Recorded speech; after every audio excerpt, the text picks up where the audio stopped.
wannan sirrin duk wanda kaiwa, duk uban da kaiwa wannan sirrin akan raba ƙauna, wallahi za a rabu. Ko mace da namiji, ko namiji da namiji, ko mace da mace.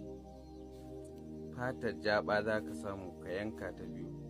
In ka yanka ta biyu, don Allah ka je ka haƙo saiwar kanya. In ka haƙo saiwar kanya, sai ka tafi inna runhu ike, ka haƙo saiwar runhu. In ka haƙo saiwar runhu, wannan saiwar kanyar da ita za ka tafi wajen saiwar runhu. Sai ka roƙi Ubangiji, ya Ubangiji, wance da wani, Allah ka raba tsakaninsu, Allah ka raba dangantakar da take tsakaninsu.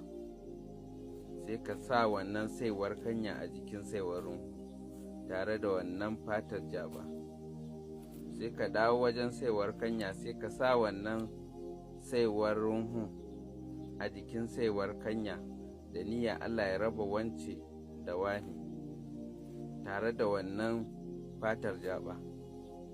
Wallahi al'azimu, duk wanda ka yi wa wannan sirrin sai an rabu. Wannan raba ƙauna ce mujarrabin wannan,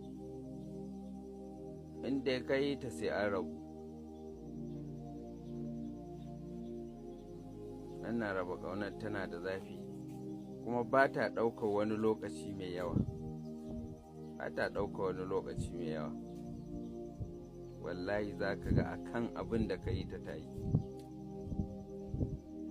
To ku yi mana sharing ɗin wannan bidiyon, ku yi following ɗinmu kuma don 'yan uwa su ƙaru. To masha Allah.